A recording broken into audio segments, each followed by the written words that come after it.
Islam, Muhammad Islam. The Mo Show. Welcome to Pivot. You've flown here for this, so I'm honored, honestly. It means the world. And this is a night shoot, my first night shoot. So let's see how this goes. The Mo Show is the first English podcast in Saudi to interview leading Saudi personalities. But you don't just interview Saudi people, right? Okay, and you started this in 2020. It has allowed, well, the whole purpose is that it allows you to look into sort of modern day Saudi, right? So why is this important to you? First of all, thank you so much for having me on your show. I admire and salute you for taking a risk and betting on yourself, because I feel a lot of people are stuck contemplating whether they should do something or not. And me, 2.5 years removed from that, should I not, although I didn't spend much time in that limbo. I look back and think that was the best thing I've ever done in my life. So bravo to you. And thanks, Bill. I think you already feel that it was one of the best decisions you've taken, if not up there. I'm having a blast. You are, yeah. I'm loving it. It looks like you're having fun. Yeah, I'm really enjoying it. Back to your question about why, the why. Yeah, why is it important to look into, for you know, the globe, the Middle East, the globe, to look into modern day Saudi and see what it's like through modern day Saudis? Today, I feel like I'm approaching a crossroads on branding it or giving it this idea or ID, let's say, of changing the narrative of what people think of Saudi Arabia. I think I've already established that at this point. But going back to why I wanted to change the perception of what people thought about Saudis, because most of my life, I spent 13 years out of Saudi. And I saw... That's how I know you. Because I was, here. And before here, I was in the US. And before the US, I was in the UK. The reaction I always got from people is, are you really from Saudi Arabia? Why do you ask that question? Why is it, are you really from Saudi Arabia?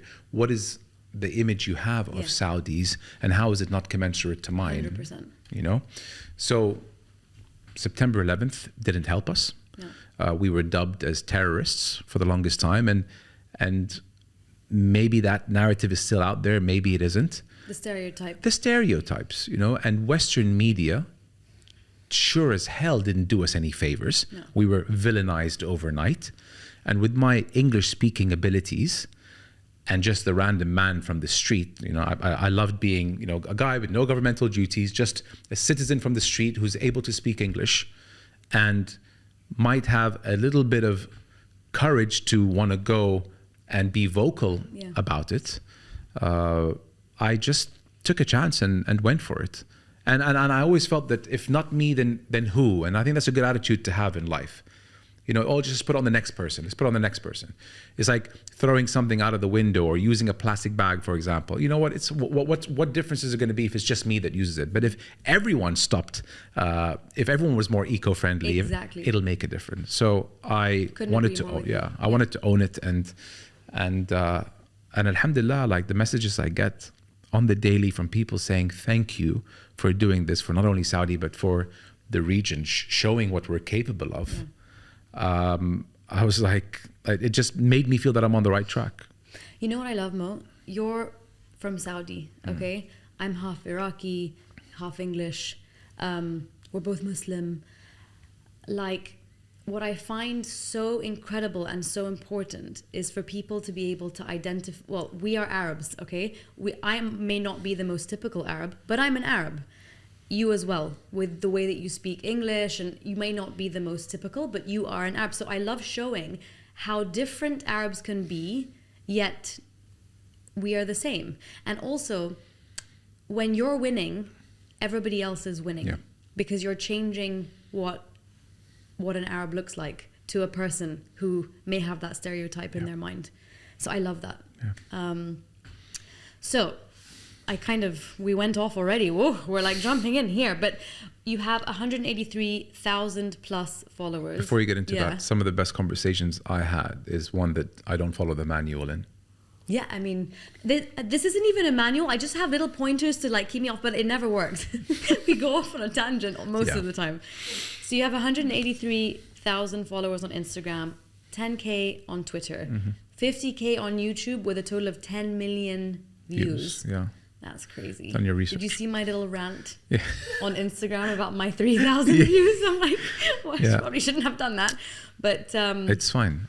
And wait, hold on. 1 million downloads on your audio. Coming up to that, platforms. just shy of that across Spotify, Google, and Rami, and there's a fourth one. Oops, Apple. Google? Apple. Yeah. The number one, actually, 80% of that is from Apple. You know why? Yeah. What I've noticed from a lot of people is that they'll catch it on YouTube, and then they'll catch they'll watch like 10 or 15% of the episode on YouTube, and then listen to the rest of it on audio because you're either driving or in the gym or just on the move. That makes sense. For the audio is a very integral part of the platform. You can't just rely on. I tell that to a lot of potential podcasters who come to me asking for advice. Should they be on this? Should be on that? And my advice is if you can afford to be on both, because it's not easy to get the cameras, the hardware, the mics, and all that. But if you do, it can really benefit you in the long run because people want to connect with the characters. And then when they connect and they buy into it, then they can easily go and just listen to the rest of the episode on audio. Definitely. It's I put it up there with just as important of YouTube.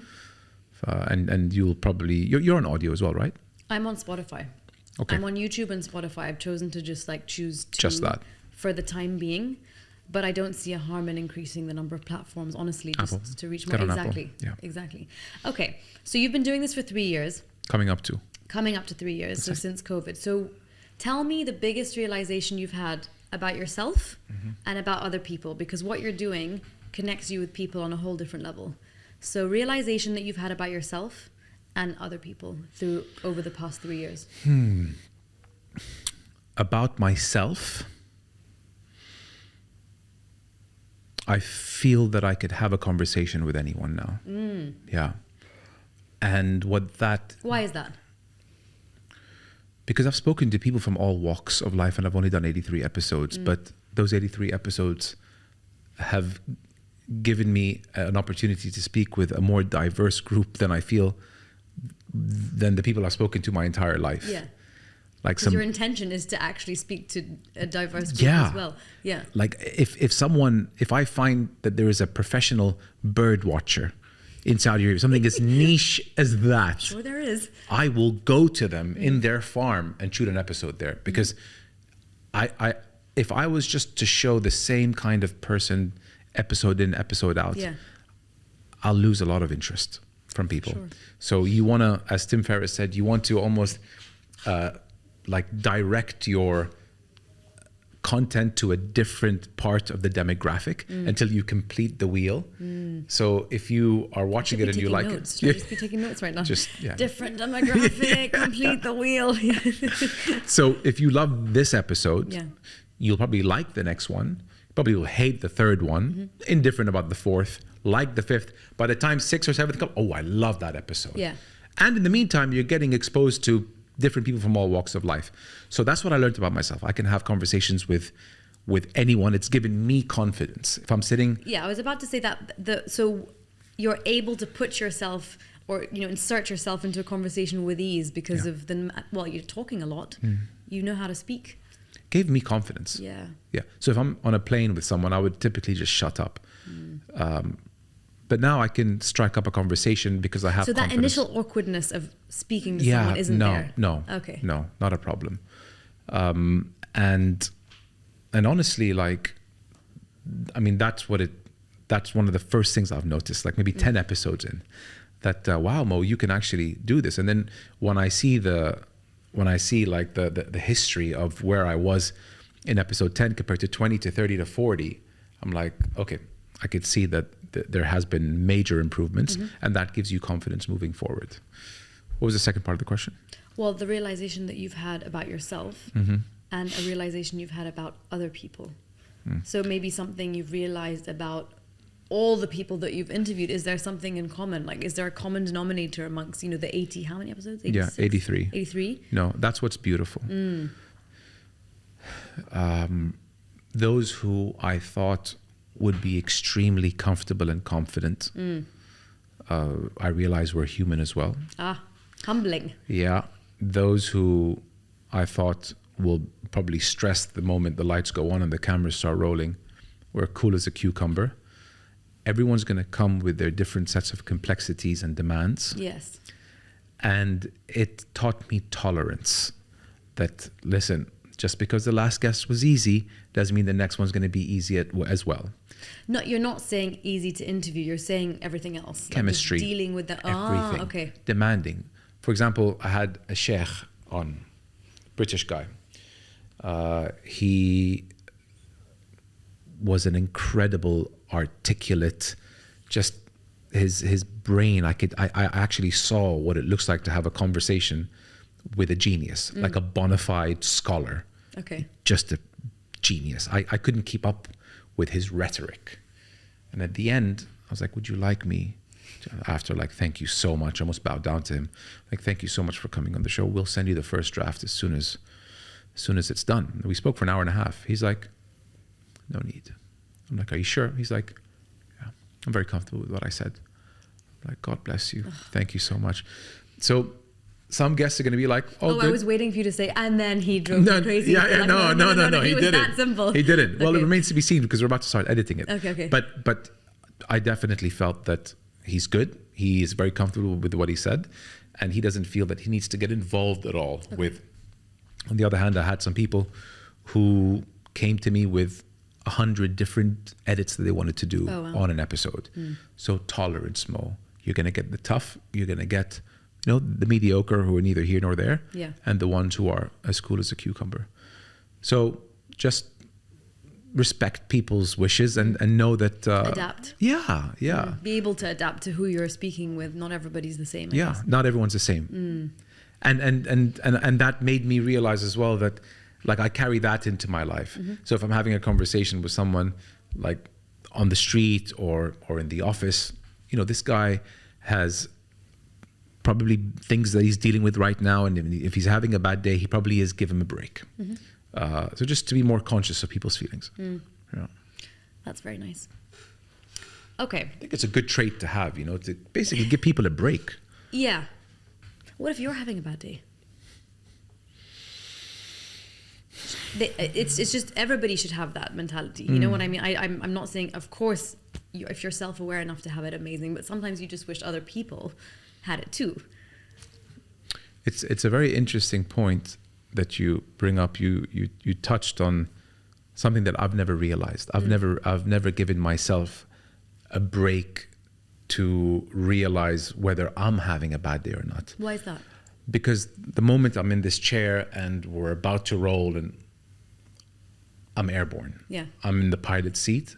I'm in my happy place. So that extinguishes any nerves in the beginning, for sure. If I'm not up for it, all of a sudden I'm up for it. And actually this happened in F1 with Prince Abdulaziz. I came down with the flu 2 hours before my 8 o'clock sit down with him. Okay. Yeah. And I was like, shoot, Mo, not today. It's a not test. Right now. Yeah.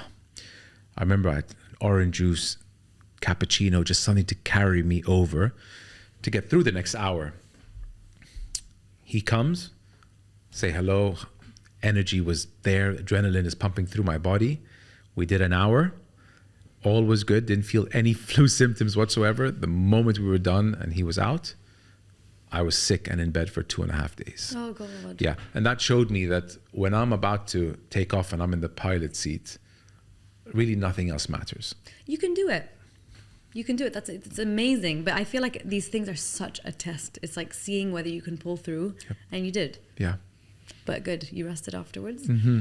Mo, we're going to dive into your pivot. Mm-hmm. So please tell me about a pivot in your life that you feel is, as we always say, there could be so many different pivots. They can be small, they can be big. You can talk about as many as you want. But I want to hear about one that is significant enough to say that it's put you here in the seat. You know, it's really made an impact and got you to this place. Okay. It was 11 years into the corporate job that I was in. Okay. And in the middle of COVID, I was at home for a month, I think, or so, going to the office 1 hour a day or so. And then I was watching an episode of Rogan, and he had Naval on, and they were talking about what the future holds. Mm-hmm. And Naval is a teacher. He's a futurist, investor, life coach. Okay. And he was saying some incredible things that just sat with me that I could not unhear. I'm like, who is this guy? Wow. And thanks to my older brother, he shared it on a group.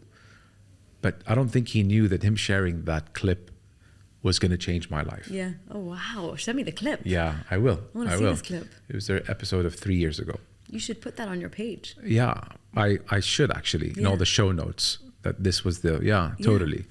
Naval was like, stop building someone else's dream.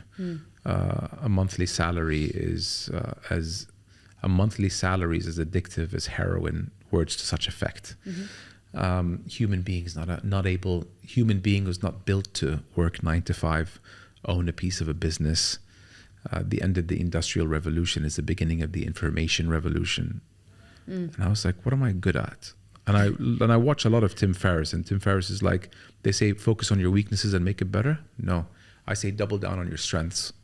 I would agree with you. It's like, wow. Yeah. 11 years, Yasmin. Okay, what was I doing? I was building someone else's dream. I was not doubling down on my strengths because everything I do was in Arabic. And now my Arabic, it was acceptable 11 years ago.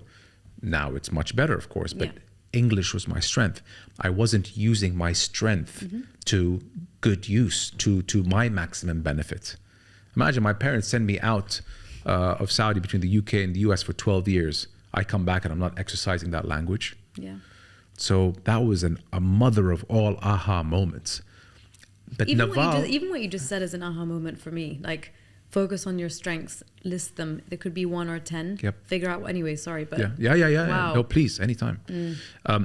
So what Naval was saying was all made such sense to me, and I was like, what am I doing with my life? But the real aha moment was that it was happening on a podcast. So I was looking at Rogan, and I was looking at Naval, and I was like, that's who I need to be. Then I'm like, we don't have that in Saudi, in the Gulf, in the MENA, in the Islamic world. In English. We don't, that seat is empty. Like, Mo, go be that. Sarah, my wife, I'm like, Sarah, what do you think? She's like, it's you. That's you. I was like, do you think I should do it? She's like, don't even think twice. Go for it. Of course, this is it for you. Yeah. Not saying that like I've made it or anything, but like definitely working towards the platform, being influential. To say the certainly least. on that path. Mo, you've become a serious journalist. It's not just a journalist. No, but it's leaning towards Never in a this. million years that I think I'd be a journalist. But on some level, yeah. It's on some level. It's a form of journalism what you're doing, Yes, right? it is. So, and it's being taken very seriously by everyone watching you, and it's really proper. Yeah. This isn't like a little side hobby anymore. You're a voice for your country. Correct. In English. Yeah. So you are killing it. So a microcosm of what I said, there's another pivot within that pivot. Okay, so that was a pivot of saying, okay, great. So watching that video and starting the Mo Show made me pivot from where I was, building someone else's dream, something that I could be replaceable if I dropped dead tonight, to the podcast, which all of a sudden I don't feel so replaceable if I was to drop dead tonight. That's another aha moment. That was a pivot. Now, within the podcast, episode 40, 42, there's another pivot as a microcosm if you focus in on that. Okay. I had someone on. Episode 42. It wasn't 42. No, 42 was Anud. It wasn't that. Okay, who was it? I forgot who it was. Do you actually remember all the people? Yes. No. No. I'm not. I'm far from that level of intellect. No, that's like photographic Actually, memory you know what? or something. I'm glad I didn't say the episode number because I don't want to throw the girl under the bus. My wife said, Because Sarah, God bless her, I tell her, I think she's my biggest critic for so many good reasons, and I tell her, give it to me straight. Well, that's a good Absolutely. That's a good spouse. I want you, and my sisters, like, I want you to, my sisters, like, they from day one, they're like, we need to butcher you and Sarah, 3 of them. They're all on the same. Nobody else will. Yeah, so no one else will. You know, we want you to leave bulletproof so that you're not getting shot by other people. Yeah. We'd rather shoot you with rubber bullets We than... can criticize you and you'll be fine. And you'll be if fine. other people criticize you, Exactly. that's going to hurt you. Totally. So Sarah was like, you just gonna not ask her about the divorce? I was like, yeah, I don't know. I didn't feel like it was my place. She was like, you're tiptoeing around that. You're either in this or not.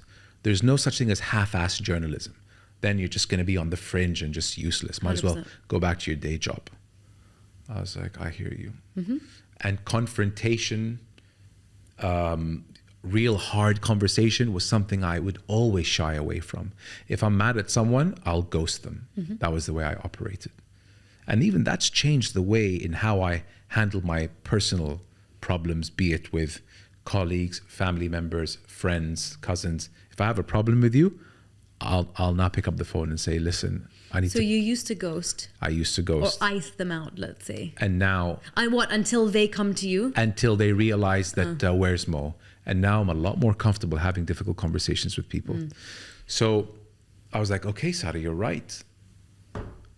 I'm going to change everything from here. She was like, that's what people want to hear. I remember she's like, that's what people want to hear. I'm like, okay, fine. Whew. Fortune favors the bold. Let's do this. It's hard.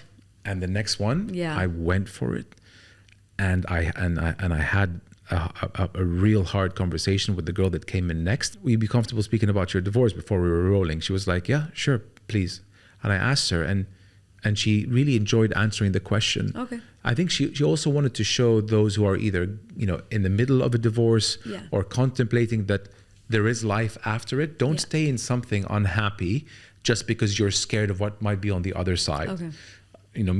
She was saying that me now, a year or two removed from my divorce, I found new life and it's okay on the other side of the fence.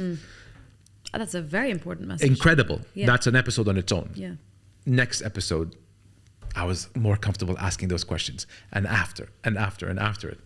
And then we noticed the analytics, the retention, because when YouTube see that people are more engaged, they will push it on their own. It's something, it's not retention, it's not, so everything just went upwards.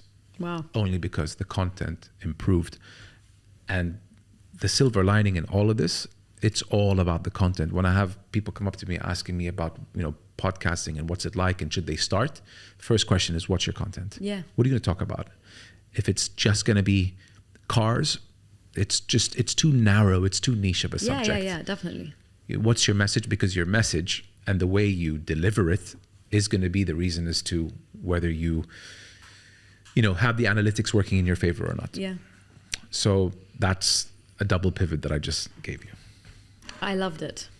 Can you tell me about one of the most emotive interviews that you've ever done? Can you just define emotive? So, have you ever cried doing any of your interviews? Have you ever gotten really upset or emotional about what anyone's told you in one of your interviews? I got mad goosebumps in Princess Rima's episode. Ooh. Yeah.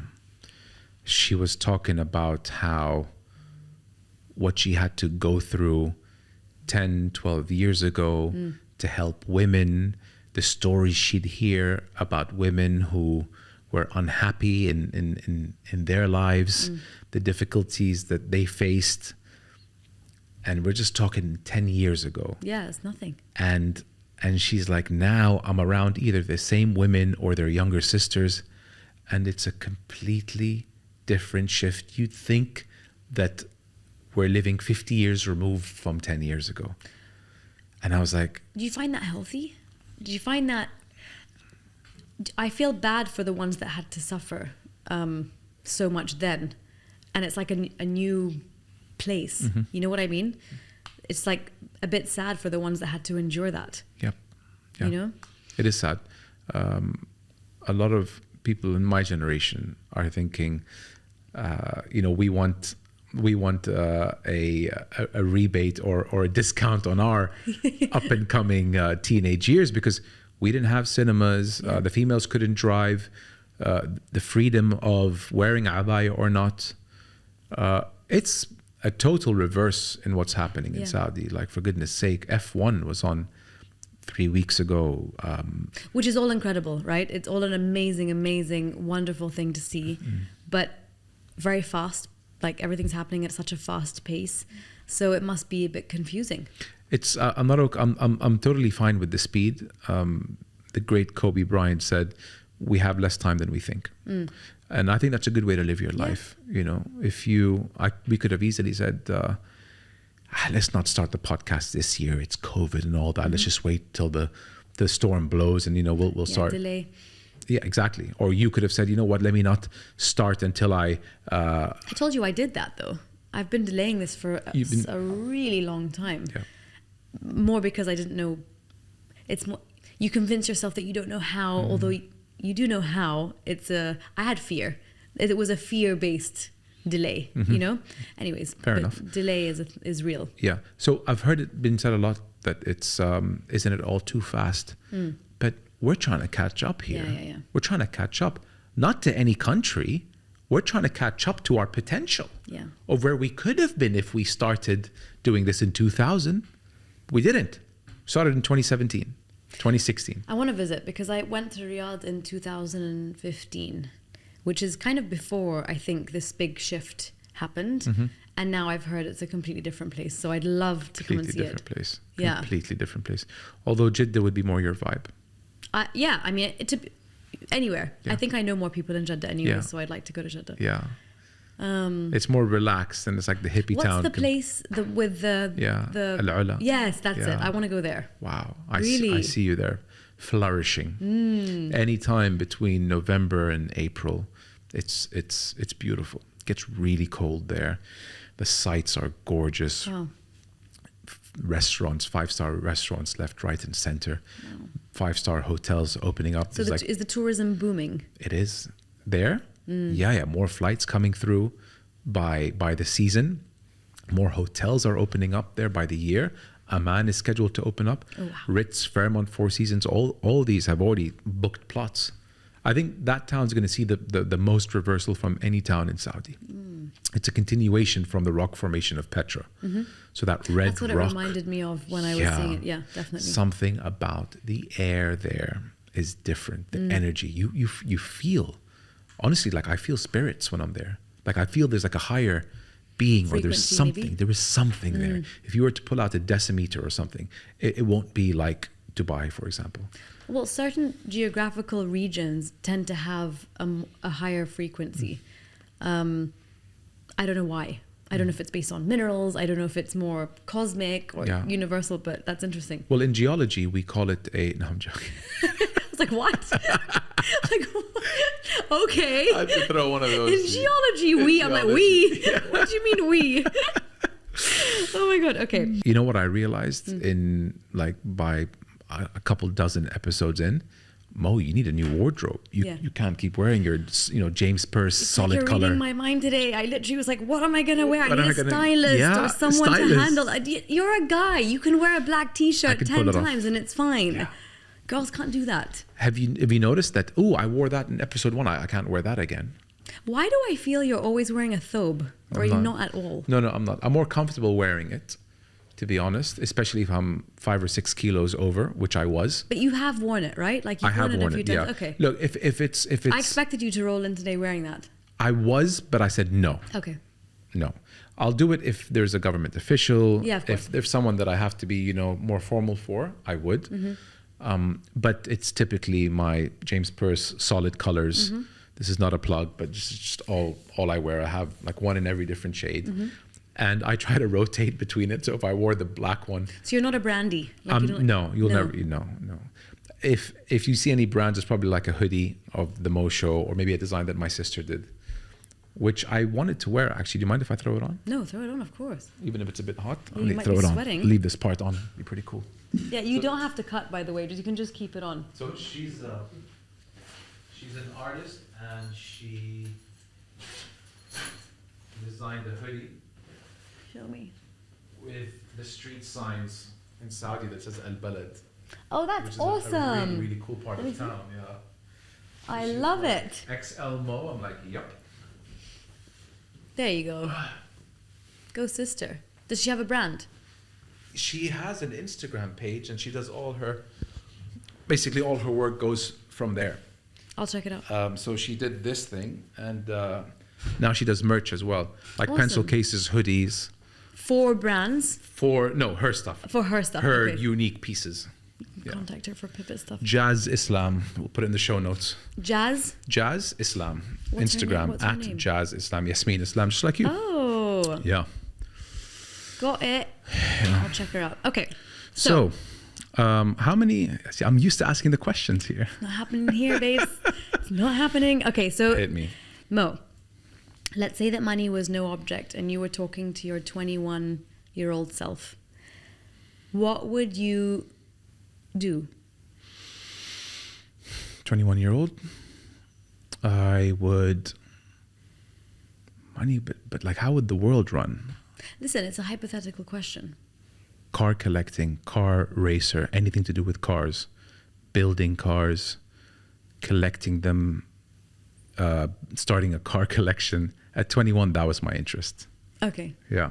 I was kind of hoping you'd say get into something like this, but I guess podcasts when you were 21 wasn't even a thing. Definitely not. It was the Yeah. furthest thing away from my mind. I was really into sports, basketball, soccer, and automobiles, motorcycles, just like your typical guy thing. Motorsports. Motorsports, yeah.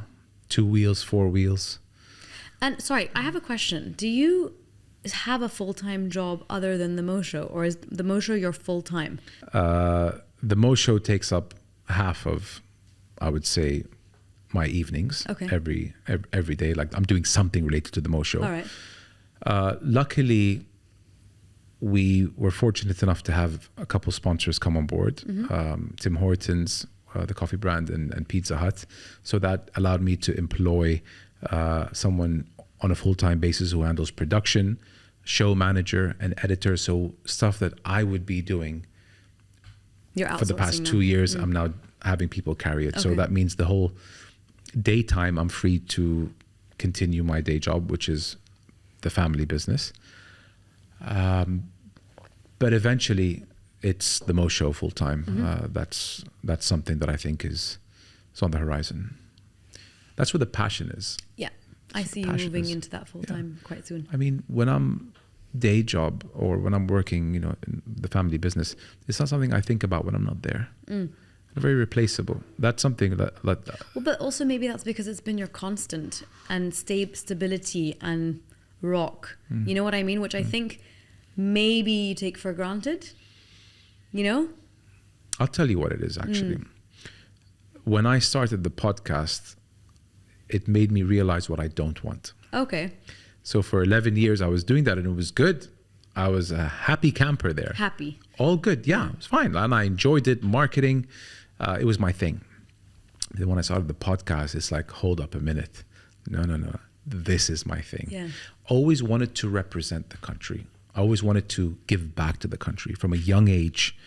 I remember when I was in school in England and I was graduating from prep school at the age of 11, then you'd have to write something in like the annual book that says, what do you want to do by the age of 30? And for me, it was like play soccer for the national football team, Saudi Arabia. Wow. So there was that knack for wanting to represent the country or contribute to it in some patriotic, capacity. yeah. I was. Saudi jerseys are always in my bag when I'm coming and going. My dad used to laugh that, wow, you're just, this is crazy. Commitment. Yeah. Like I'd always take it and I'd go back home for holidays and I go back to school in England. I'm giving a jersey to all my dorm mates. Yeah. I was nuts. The podcast gave me that sensation. Yeah. I wasn't good enough to play soccer for Saudi, but the podcast made me feel that I did something. Yeah. So it scratched a very young itch. That was a major full circle moment for me. Oh, that's wonderful. Yeah. Oh, that's really good, Mo. And do you still support Chelsea? I do. Oh, that's a shame. I do. See what happened last night? I actually didn't. What happened? My husband watched it. I was asleep. No, we lost to Madrid 2-0. Oh, dear. Yeah, so we're in shambles. Okay. So, who is your dream person to interview on the Mo Show? Crown Prince, Saudi Arabia, Prince Mohammed bin Salman. Yeah, he's someone who... I don't think that's far off. I don't think so. I think I need to get better to really get his attention. He's not going to give time to anyone. I'd love to have a conversation in English to show the world how he works, how he operates. I want to ask him questions like, what stresses him out, what makes him happy, what's your favorite movie, favorite book, how do you get over tough situations, like the human. Yeah. I want to humanize him the way with Princess Rima. I asked her, like, what's your favorite movie? She said Princess Diaries. Such a good one. Yeah, like what's your favorite book? And she's never asked those questions. She's always asked questions related to Saudi's foreign policy. And it was such a breath of fresh air. Yeah. So like I'd ask a question, she'd like lean back in her chair and like almost like, oh, finally, like a normal question in an interview. Yeah. I want to give him that sensation and show the world who he really is in English, where it'll travel. So, if I continue to play my cards right and get better, inshallah, attract his attention and get an okay. So he's my dream guest. Right under him, Ahmed al-Shigari is someone who I would really like to get on the show. All his content has been in Arabic. If you know him, he's the guy that's always on in Ramadan. He shows like, social issues of life and maybe religious. For a long time, he was doing stuff related to the religion. Okay. Send it to me. I don't think I've seen this guy. I'll send you. Yeah. And for sure, I think having him on the show would be amazing because he's never done anything in English. Okay. So that would be a plus. Who else? I had a conversation with Spike Lee a couple months ago. That's awesome. Yeah, he gave me his email address. He's like, next time I'm in Saudi, let's do it, Mo. I mean, you have some really big people coming through Saudi now. It's insane. You do. You should get Will Smith. I feel like he's always there. Yeah, he was there recently. Swiss Beats and I. Ask him about that slap. I'm not joking. I don't want to get slapped. Yeah, no, of course not. But that was weird, man. Swiss Beats is someone who we've had on through the Noor Riyadh program, which is an art festival, and inshallah he will come on the show. For that's what's pretty cool. I mean, with the amount of people that are coming through Saudi, it's there's a lot of people to choose from. Yeah, exactly. I feel like you're a nice pool. Yeah. Do you have any hidden talents? Hidden talents. I guess what you're doing right now is a hidden talent. Some degree. Other than that, any hidden talents? I can play the Diablo really well. Do you know what the Diablo is? Is it the piano that you know? No, it's the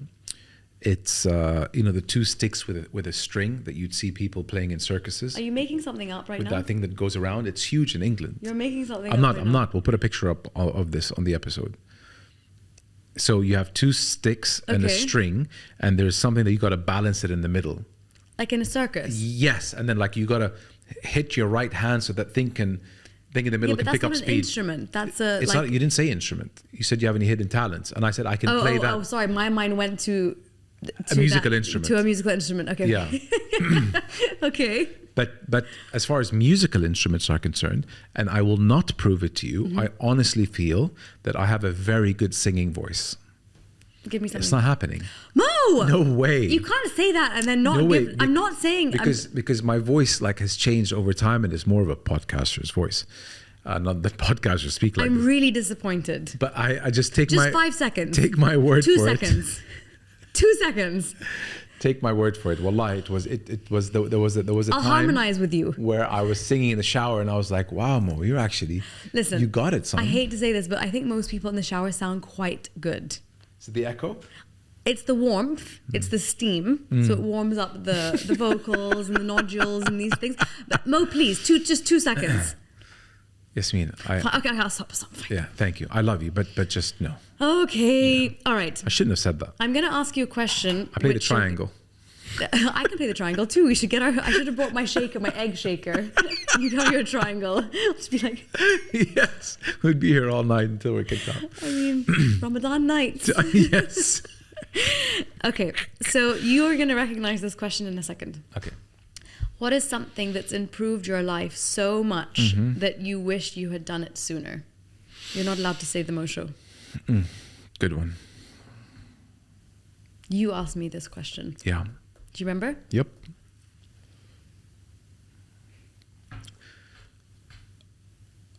Knowing who I give my energy to. Nice one. Yeah. And I'm so glad I didn't see the questions before the episode because I really had to dig for that one. Yeah.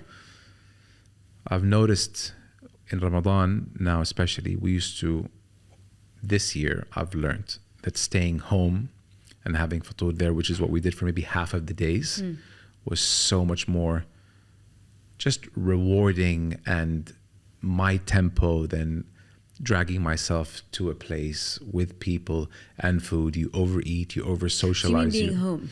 Being versus, home. Being know, home. okay. Being home. You monitor what you put into your system. You spend time with your kids.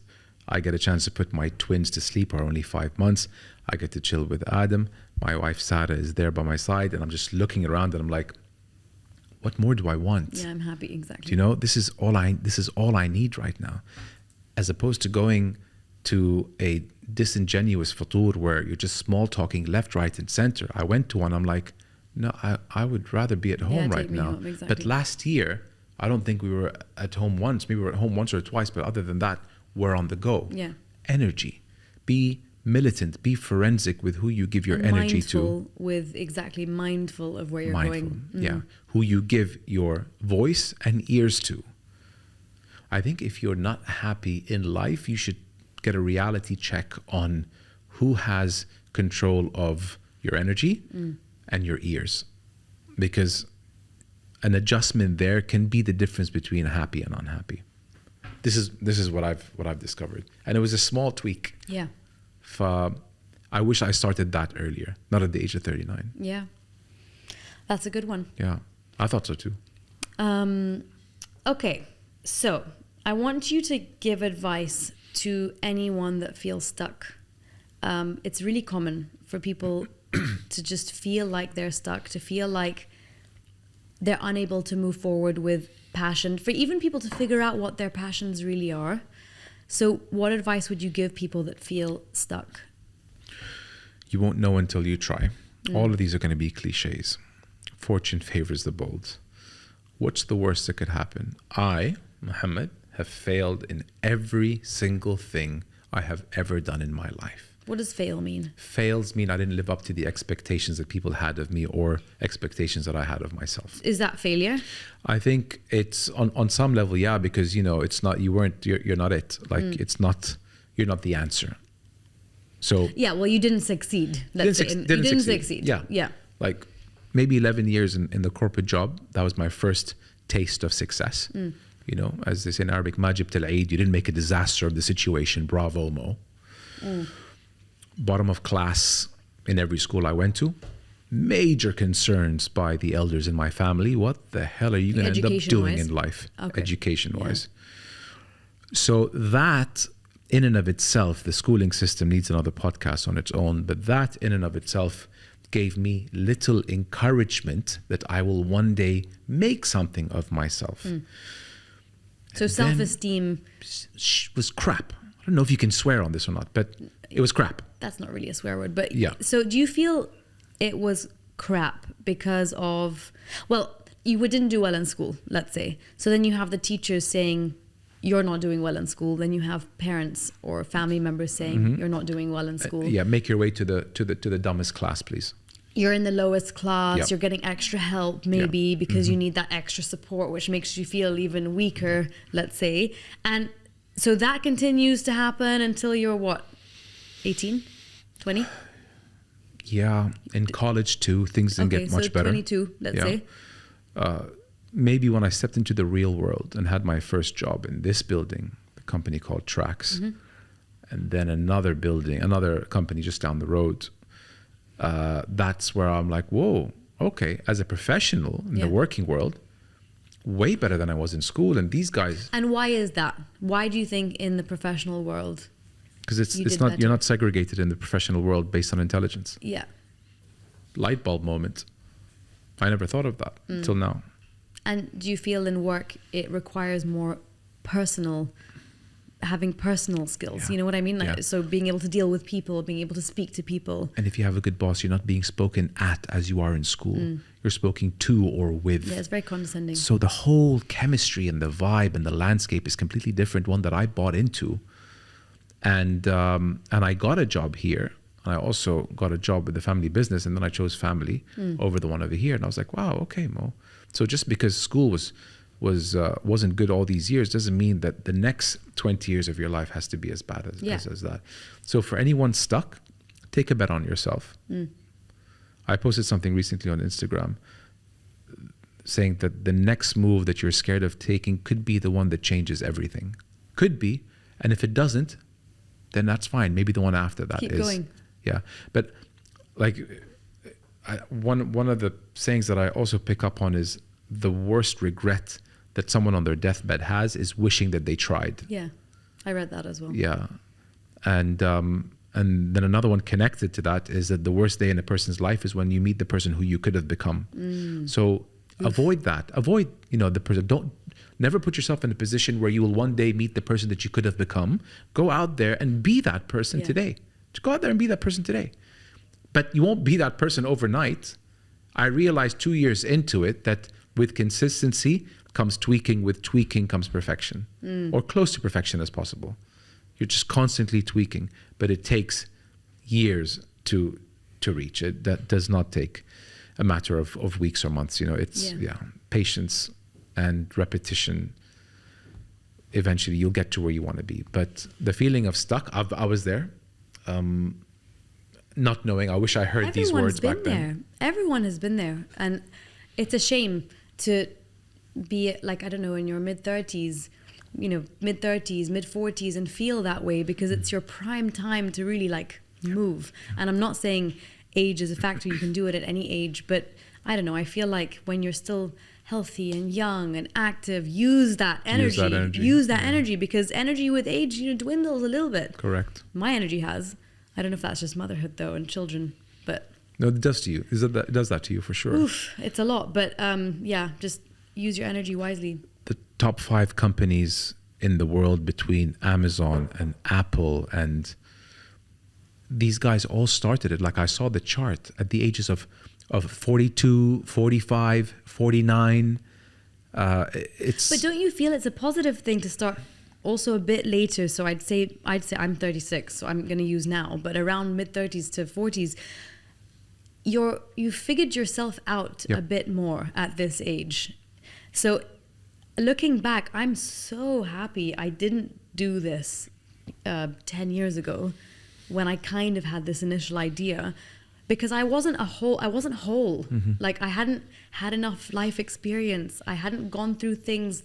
I hadn't healed. I hadn't learned enough. I didn't have enough within me to do the questions and interviews then how I would have wanted to. You know what I mean? Yeah. And I just feel with age comes great wisdom and growth. Yeah. And you can actually offer something. Yeah. But it's like, then where do you draw the line on starting earlier or starting at the right time? Or there's no right time. I think it's just try not to waste time. Yeah. You know what I mean? And so long as you're feeling good, you have a relatively balanced life and lifestyle, and you're checking all these healthy boxes within yourself, go for it.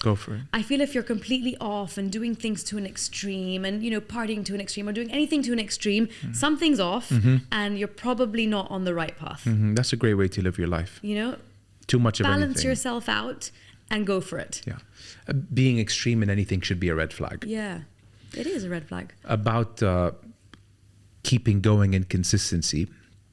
I recently read that 10% of people who have an idea go after it. Yeah. 10%. Wow. From that 10% continue doing it. So they stop. That's like 1 in 100. Did it say why they stopped? No, but I can take any guess. Lack of motivation, negativity, thinking that it'll fail or whatever. People get bored. Yeah, bored. Nope, this is not it. Only when you keep doing, because you could be on the cusp of landing something huge, that big client, that big sponsor, that big guest, but you don't. But you're never going to know now because you stopped doing it. It was Tim Ferriss that said there is a huge graveyard, hundreds of thousands of podcasts that are buried in 6 episodes or less. I'm so happy I'm 7. This is 7. Yeah. Yay! He said it. It's massive, and I'll send you the episode that he did. He was talking about how he built his platform to 600 million downloads. Wow. And he was speaking to another fellow podcaster who was asking him the questions. Just the do's and don'ts of the industry. If I didn't send this to you, I'm going to send it to you now. Oh, you sent it to me. Did I? You sent it to me. Yeah. I was like, wow. He's like, what does that tell you? 6 episodes or below, that people got bored, gave up. They didn't want to continue it. So they were excited about the idea. Then it like fizzled. Did it and realized, this isn't what It's I not thought. them. I'm not as excited. Yeah. I get more excited with each one. Yeah. I get more nervous with each one. Do you feel that way? I get nervous. Yeah, before episodes. I thought I would be getting more. I don't know. It's like a combination of nerves and excitement. But I realize, like, as it grows, I'm like, oh, more people are listening. Yeah. Damn it! Like, this is great, but more scary now. But yeah, it'll be second nature to you. At some point, you won't even be conscious of what you're putting out there. Alas, it's just a wheel that keeps on turning. But the fact that you're nervous and it's good nerves, believe me that those are good signs. Definitely. Because if you're not nervous and if it they feels weren't good. The butterflies. Yeah, it feels like a good thing. Once you don't have those, then that's a red flag for me. Yeah. Mo, to end, where are you going with the Mo Show? So where are you going to be in 5 years? We're blessed to live in an era where if you have good content, you can be your own corporate news channel. Okay. The era that we grew up in was the news being in the hands of very few. And today they're in the hands of many. So lucky us who have our own channels. So with that puts us in a position to really change, at least what I do. I want to change not change what people think. No, I want to show my country and region for the light that it deserves to be shown in. Yeah. Today we had someone from Poland repost Hala Kadim's episode of yesterday. Poland, huh? She's the best. She's amazing. But Poland, random. Yeah. And I was like, okay, amazing. I mean, we get messages from people from all over the world. And I'm like, this is just 2 years old. So growth, to get better, my plan is to be a better question asker, to be a better conversationalist. I'm not an extrovert. I'm not an introvert. I'm somewhere in the middle, whatever that vert is. And I want to feel more comfortable. I want to get the best that I can from my guests, because that will create the content that will be worthy of virality, if that's a word. And with that, you're like, is it a word? I think it's And with that, the show grows, and the misconceptions and false narratives of our region is broken. Yeah. So that's where I'd like to go in 5 years' time. I think we need to cheers to that. Cheers. It's Ramadan. Thank you for coming. So proud of you. That was great. And I can't believe you came. I'm just so happy you came. And I can't believe you came. Pleasure. My pleasure. This was wonderful. Do you ever sit back and realize that, wow, I'm really happy that I started this? You? Oh, every day. Yeah. Every day. And then, I mean, it's a bit embarrassing, but like every night I have a big TV in my room. It's too big, actually. It's a bit dangerously big for my eyes. But I go to YouTube and I'm like, those are my interviews. Like, those are the things I'm doing, and I'm really proud of it. I'm really proud of it. And I'm not like ashamed to say it. Do you know something that I'm going to make you notice right now, and you won't be able to unhear it or see it or acknowledge it? Okay. After we're gone from this world, there's an archive of us online that is accessible for our kids and grandkids. It's a legacy. It's a legacy. That came to my mind a week ago. I was like, wow. Now it's, when I'm gone, my grandkids can see the work that I did. That's amazing. That's so true. I mean, who really has like hours and hours and hours of footage of you talking? I mean, it is in a similar setting, but it's incredible. What is something that people don't know about you? My biggest dream was to become an actor. Really? Really, really. How did I not ask that question anyways, by the way? Actor. Wow. Yeah. So this could lead you there, Mo. no, I don't want it, but it's the same idea where I'm in front of the camera. Yeah. And it's funny how I got a bit in a different format. Yeah. Well, no, but I think you will be in a movie. I feel it.